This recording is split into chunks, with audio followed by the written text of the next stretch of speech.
PWHL hockey is back after an international break, and I'm here with Hailey, Salvian today. No Rob this afternoon. I know, this is so great. It's so good to see you without Rob, without Andy. We're kind of taking over Hockey North today. It's great.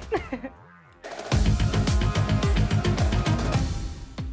And there's 2 weeks left in the PWHL regular season, and we have yet to see somebody get eliminated for playoffs yet. Yeah, I think that's the biggest takeaway for me heading into this final stretch of the season is the parity in this league. This is what PWHL leaders kind of hoped they could get once they got all of the best players in one place, that every team is stacked with talent, and it's very hard, as we're seeing once we take a look at the standings, like it's very hard to keep the number one spot or keep the playoff spot. There's been a lot of movement, save for maybe New York, who's been sitting in 6 for a while, but a lot of movement in the standings, a lot of parity in the league. Only one team has clinched a playoff spot so far, and that's Toronto, which we saw here on CBC with the broadcast on Saturday against Montreal.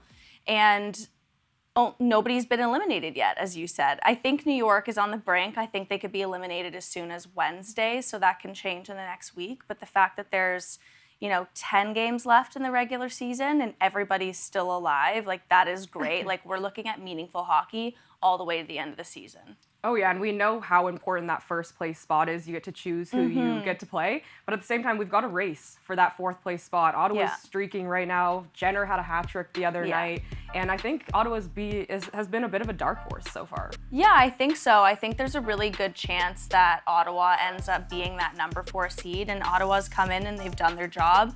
Jenner with a hat trick at a great time. That was a huge win for Ottawa against Minnesota, big game by Emmerich Smashmeyer, but at the same time, Boston's kind of come out of the break and done their job with 2 big wins, and there's going to be a huge matchup between those 2 teams, between Boston and Ottawa for that 4th seed, which is going to be really exciting this week.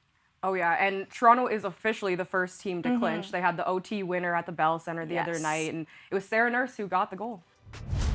13 games going into overtime this season. Sarah Nurse, she scores!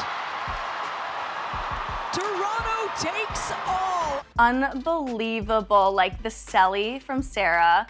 I wish we had the clip of Emma Malte falling. I saw that they posted that, just being like, gotta work on our cellies before playoffs here. But it was a huge win by Toronto. Montreal's had a hard time against Toronto all season, as we know. If you're Toronto and you end up as the 1 seed and Montreal is 3 and Ottawa's 4, like if you're Toronto, you probably want Montreal, in that matchup because you've played so well against them. They've only beat Ottawa once this season. But then you're probably giving Montreal some bulletin board material and them saying like, I don't care about the regular season. You're gonna pick the 3 seed, like let's go. Don't you think? Oh yeah, exactly. I think even talking to some of the players, they were saying that they have to get together as a team and figure out who they actually want to play and actually sit down and strategize. So I think that's a huge, incredible part of this league and the innovative part of it. But it's definitely stressful for the teams picking. Listen, I can't make decisions on what I want for breakfast, so kudos to whoever has to make that choice within 24 hours once they get the 1 seed. And now, despite Montreal taking that loss, the crowd was incredible. Oh my gosh, and how we about were getting emotional on set. Yes, we were. I mean, definitely welling up. And how about that standing ovation for MPP? She looked emotional in that moment. Like, we were watching that. We had the show on CBC, you, me, and Andy, and I think all of us were sitting there, thank God our mics were cut, because I think all of us were just like, oh my God, this is the coolest thing ever. And it was unbelievable. You think about how much Marie-Philippe Poulin has meant to hockey in this country and hockey in Montreal. She's from Quebec.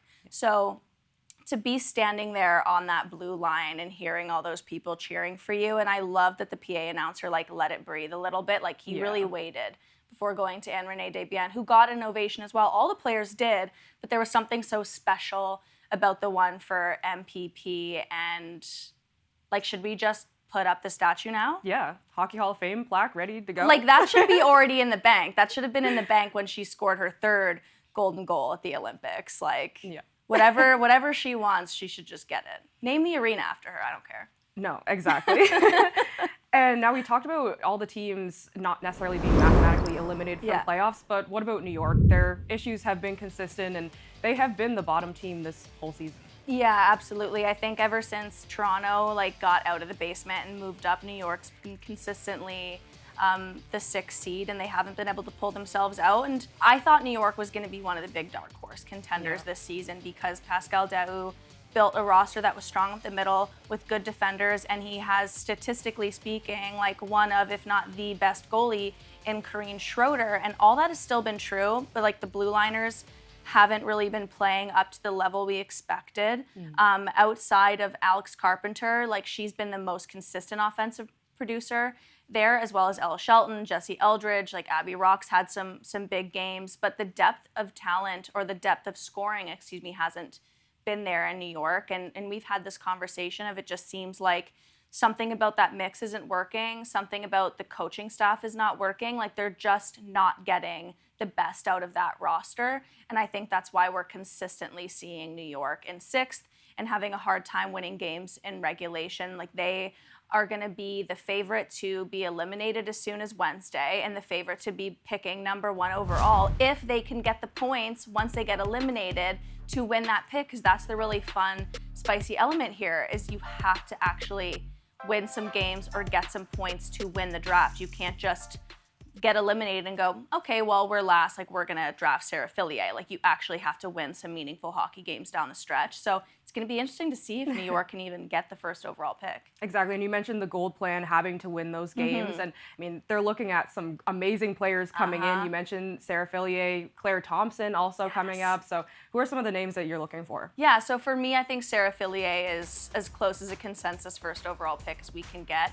You would have played against her, played with her. I just think whoever gets Sarah Fillier is getting a forward with an elite toolkit. She's played up the middle. She's a natural center, but she's shown this year that she can kick out to the wing. She played on the wing at Princeton, scored 30 goals for her first time in college after she changed her stick and her blade a little bit, but then she also worked at giving herself more of like a multifaceted shot with a quicker release. She can really pick corners. She's an elite skater. She's an all-3 zone center, but then she can kick out to the wing and play with Marie-Philippe Poulin on the top line for Team Canada. So there's just so much to like about Fillier. Hannah Bilka, I think, will go high. I think Kayla Barnes will be the first D to go when we're talking about college players.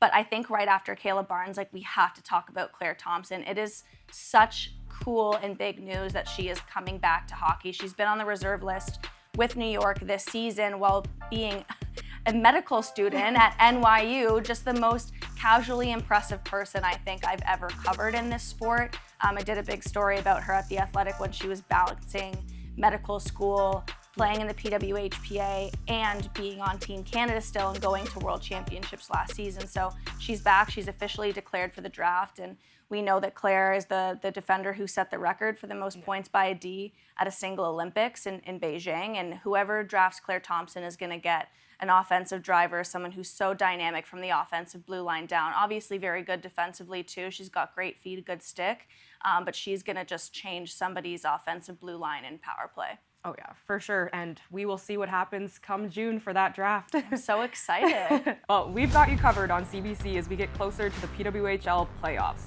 Toronto visits New York on Sunday, April 28th as they look to lock down first place. You can watch that right here on the main network. Join myself, Hailey, and Andy Petrillo on the pregame show at 1 p.m.